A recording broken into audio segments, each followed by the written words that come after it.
Golden star Ganesh ಅಂದರೆ ನಮಗೆ ಮೊದಲು ನೆನಪಾಗೋದು ರೊಮ್ಯಾಂಟಿಕ್ ಹೀರೋ. ಆದರೆ ಪಿನಾಕ ಟೀಸರ್ ನೋಡಿದ ಮೇಲೆ ಒಂದು ವಿಚಾರ ಮಾತ್ರ ಖಚಿತ, ಈ ಸಿನಿಮಾ ಅವರ ಕೆರಿಯರ್ನಲ್ಲಿ ಒಂದು ಕಂಪ್ಲೀಟ್ ಮೇಕ್ ಓವರ್ ಆಗ್ಬೋದು. ಮೊದಲು ಫ್ರೇಮ್ನಲ್ಲೇ ಲೈಬ್ರರಿನಲ್ಲಿ ಕೂತು ಏನೋ ರಿಸರ್ಚ್ ಮಾಡ್ತಾ ಇರುವಂತಹ ಗಣೇಶ್ ಕಾಣಿಸ್ತಾರೆ.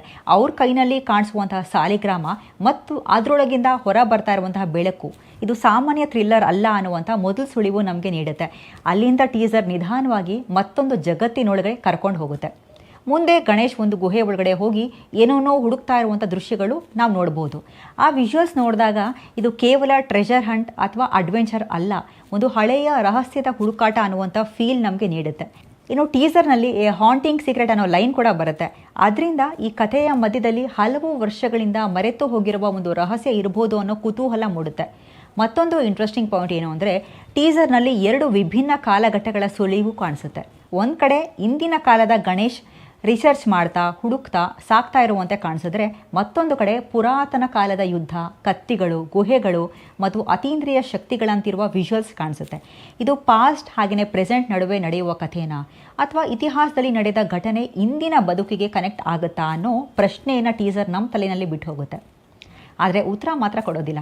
ಪ್ರೆಸೆಂಟ್ ಟೈಮ್ಲೈನಲ್ಲಿ ಗಣೇಶ್ ಕೈನಲ್ಲಿ ಕತ್ತಿ ಹಿಡಿದು ಕಾಣಿಸ್ಕೊಳ್ಳುವ ದೃಶ್ಯಗಳು ಕೂಡ ತುಂಬ ಪವರ್ಫುಲ್ಲಾಗಿ ಕಾಣಿಸುತ್ತೆ.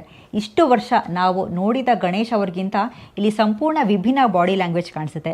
ಕಾಮ್ ಆಗಿರುವ ವ್ಯಕ್ತಿಯಿಂದ ತನ್ನ ಎದುರಿನ ಸತ್ಯಕ್ಕಾಗಿ ಹೋರಾಡುವ ಇಂಟೆನ್ಸ್ ವ್ಯಕ್ತಿಯವರೆಗೆ ಇರುವ ಟ್ರಾನ್ಸಿಷನ್ನ ಒಂದು ಗ್ಲಿಮ್ಸ್ ಟೀಸರ್ನಲ್ಲಿ ಸಿಗುತ್ತೆ. ಇದು ಅವರ ಕೆರಿಯರ್ನಲ್ಲಿ ನಾವು ನೋಡಿರದ ಹೊಸ ಶೇಡ್ ಅನ್ನೋದು ಸ್ಪಷ್ಟ.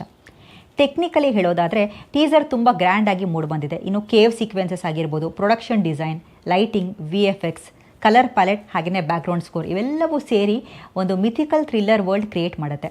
ಪ್ರತಿಯೊಂದು ಫ್ರೇಮ್ ಕೂಡ ದೊಡ್ಡ ಪರದೆಯನ್ನು ಗಮನದಲ್ಲಿ ಇಟ್ಕೊಂಡೇ ಡಿಸೈನ್ ಮಾಡಿದಂತಿದೆ. ವಿಶೇಷವಾಗಿ ಡಾರ್ಕ್ ವಿಷುವಲ್ಸ್ ಹಾಗೆಯೇ ಏನ್ಷಿಯಂಟ್ ಅಟ್ಮಾಸ್ಫಿಯರ್ ಈ ಚಿತ್ರದ ಮಿಸ್ಟ್ರಿಯನ್ನು ಇನ್ನಷ್ಟು ಹೆಚ್ಚಿಸುತ್ತೆ. ಟೀಸರ್ನ ಕೊನೆಯಲ್ಲಿ ಬರುವಂತಹ ವಾರ್ ಫಾರ್ ಧರ್ಮ ಬಿಗಿನ್ಸ್ ಅನ್ನುವಂತಹ ಲೈನ್ ಈ ಸಿನಿಮಾ ಕೇವಲ ಮಿಸ್ಟ್ರಿ ಅಥವಾ ಅಡ್ವೆಂಚರ್ ಅಲ್ಲ, ಧರ್ಮ ಮತ್ತು ಅಧರ್ಮದ ನಡುವಿನ ದೊಡ್ಡ ಸಂಘರ್ಷದ ಕಥೆಯಾಗಿರ್ಬೋದು ಅನ್ನುವಂಥ ಸುಳಿವನ್ನು ನೀಡುತ್ತೆ.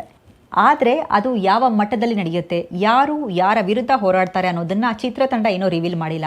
ಅದೇ ಈ ಟೀಸರ್ನ ದೊಡ್ಡ ಗೆಲುವು. ಒಟ್ಟಾರೆ ಪಿನಾಕ ಟೀಸರ್ ಕಥೆನ ಹೇಳೋದಕ್ಕಿಂತ ಪ್ರಶ್ನೆಗಳನ್ನ ಹುಟ್ಟಿಸುತ್ತೆ.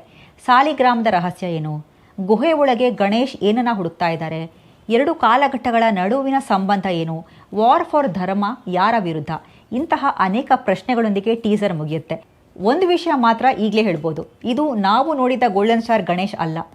ಇದು ಅವರ ಕೆರಿಯರ್ನಲ್ಲಿ ಅತ್ಯಂತ ವಿಭಿನ್ನ, ಅತ್ಯಂತ ಆಂಬಿಷಿಯಸ್ ಮತ್ತು ಹೊಸ ಸಿನಿಮ್ಯಾಟಿಕ್ ಪ್ರಯಾಣವಾಗುವ ಎಲ್ಲ ಲಕ್ಷಣಗಳನ್ನ ಈ ಟೀಸರ್ ತೋರಿಸಿದೆ.